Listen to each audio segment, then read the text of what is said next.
everything that happened with me getting caught up, and I got caught up, was looking at prison time, and when it was time for me to get to where I needed to go. Cause I come from the earth, I'm more concerned with works, like the mighty, mighty man with the mighty, mighty plan. Hi, my name is Chasity Johnson. Everybody knows me as CJ. I work for Fighting Back Santa Maria Valley, located here in Santa Maria, California. I am a program specialist, and I am stationed at Rigetti High School. So, what we do as an agency of Fighting Back is we are contracted in the school districts to provide what we call prevention, education, or intervention services. So what that means is we collaborate either with local agencies or earmarked, what we call agencies that are already existing. And we work together to work together with the schools, other agencies to identify families who are in need of services and resources to better help provide what's needed and what barriers need to be addressed for families who are in need or having crises, whether it be with substance use, whether it be with homelessness, truancy, you name it, across the board. So as an agency like ourselves, if we can't do it, then we definitely look to partner and work with other agencies who can. And it's a working community type coalition, what we like to call it, to make sure that we are all working together as a community to address the needs of families and students. I myself have come from barriers of struggle and substance use and family strain. And so how this job kind of helps me reflect and repair some of the struggle and strain that I've been through is definitely an eye-opener and a reflection of the work that I do within the kids that I work with every day. So when I was younger, my mom was a single parent, and we struggled. She struggled, making ends meet. I remember there were times where, she would have a hard time figuring out how bills were going to get paid. There would be days, trying to figure out how she would provide food on the table. And, my dad was not in my life. For whatever reason. So, that wore on me a lot. And, it's as a young child growing up without their father, it made me angry. And so, I took that anger out with substance use and violence and just poor choices. And something miraculous within myself. And my mom used to always tell me, though, that my dad, great in sports, like he used to be in school, like the star athlete, and he is actually like a professional bass master, a pro fisherman. So that's something that I was blessed with, was to be an outstanding athlete. So sports was kind of like my threshold of like savior. And that was my savior during the day, but during the night, when mom wasn't home or she was out drinking or doing her thing, I was still kind of left unsupervised and surrounded with people who were just like me. Mother out doing her thing, or lack of supervision, no dad around.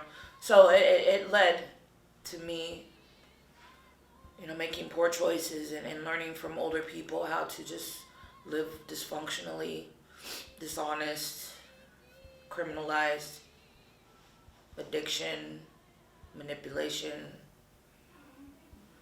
all of it, really, just hurt, hopeless, helpless.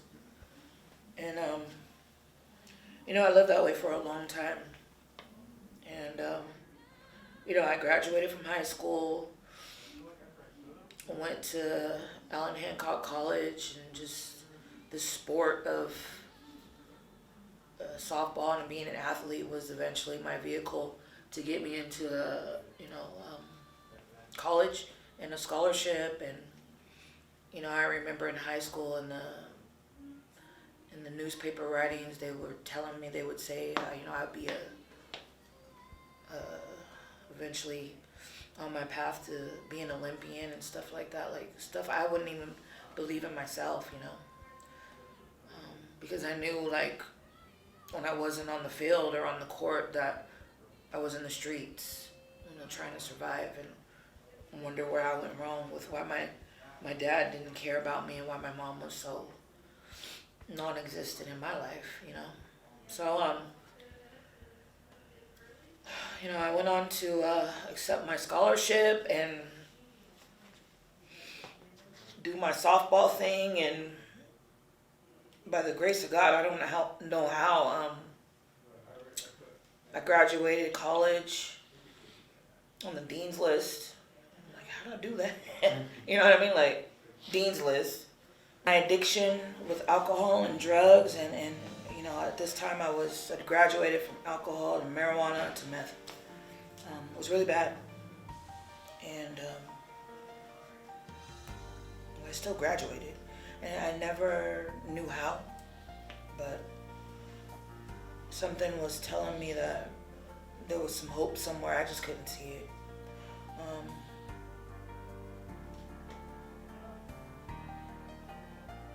Couldn't see it.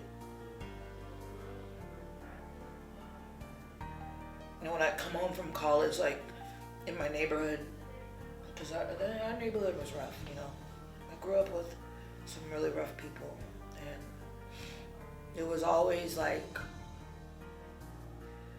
the influence of, like, when I would come home, they'd be proud of me. They would protect me and look out for me. But it was like I never wanted to stick around because I knew I had to do something for myself, for them, for my mom.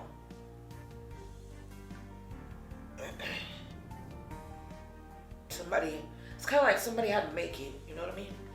Somebody had to make it out of all of us.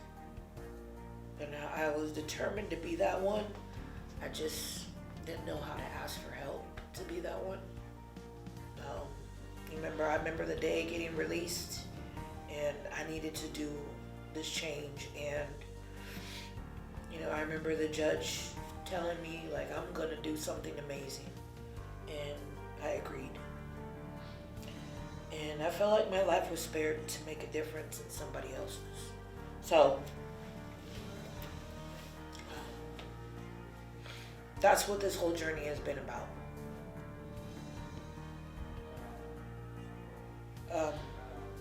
The work that I do with the young people in my community, is definitely a reflection of where I used to be, where I'm at, and where I'm going. I see when I can sit down and make sense of a young person's life, it helps me make sense of mine. It's a work of, I can see you and I can see me. And I don't want you to go through the path of pain like I went through. Let's stop it now. Let's recognize it. Let's identify it. Let's own it. Let's move forward. That's what this work is about. Let's see something. Let somebody who's been there see the hope and see the better in you now, so you don't have to go through what I went through. And if you're not ready to see it, then sit back and enjoy what you think is going to be a fun ride. But it's not, it's not. It's a painful journey. It's lies. It's not fun, And I see a lot of kids that I work with who are just in so much pain and trauma, that when you do see that spark of change and that spark of hope, it just makes you feel like all the work, and even though sometimes it's hard, this job is hard, it's so necessary. It's so necessary. And they see me walking around in the streets or, in the stores, and they come up to me every day that, they've changed because they remember something that I told them, or it's every day. It's every day. And along the way, I've lost kids, I've been to a lot of funerals. I've had to, hug parents who are burying kids that I've worked with.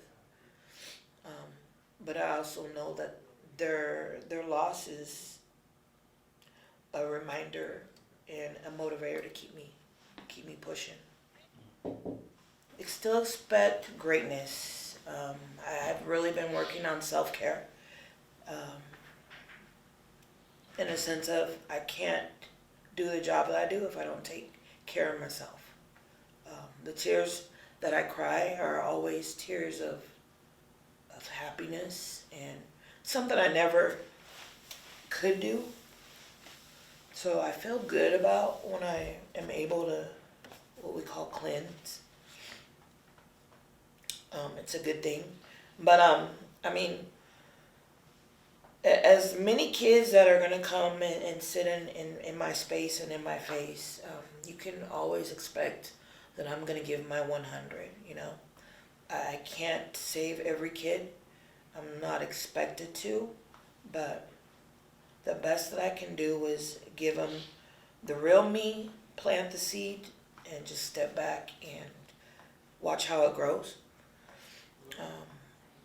Be there to the best that I can for when they need me, and hopefully, as I like to live by, live a legacy, so I can continue to leave a legacy. You're not alone in what you're going through.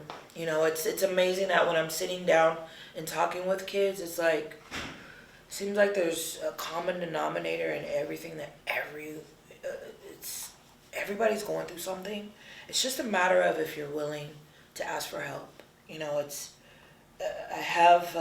It's about being resilient, and life is going to push us. It's a matter of us pushing back. I have my sayings and like hope. To me, hope stands for if you hold on, the pain will end. And I just decided that no matter how painful things got, I just needed to keep holding on. And I'm good. I'm resilient. I'm clean. I'm sober. I'm living my legacy, and I'm leaving one. So ask for help. You're not alone. You're not alone. Get a glimpse of heaven right here on earth. The material things, I know what they worth. Try to make me thirst, try to make me hurt, but I can't take it with me when I'm back to the dirt. Cause I come from the earth, I'm more concerned with works. Like the mighty man with the mighty plan. Not the ice on my hand, not the name on my pants. Even though it's Louis V, it ain't making me dance. I ain't looking for silver, I don't search for gold, but I'm hunting for that wisdom like the treasures of old. Yeah, the treasures of old, like the stories told. Cause they can't be bought and they can't be sold. Like a closet full of clothes or a neck full of glow. The love of God will stay, them things will go. You sound really confident, like you know that for sure. I'm not the first nor the last, it's been done before.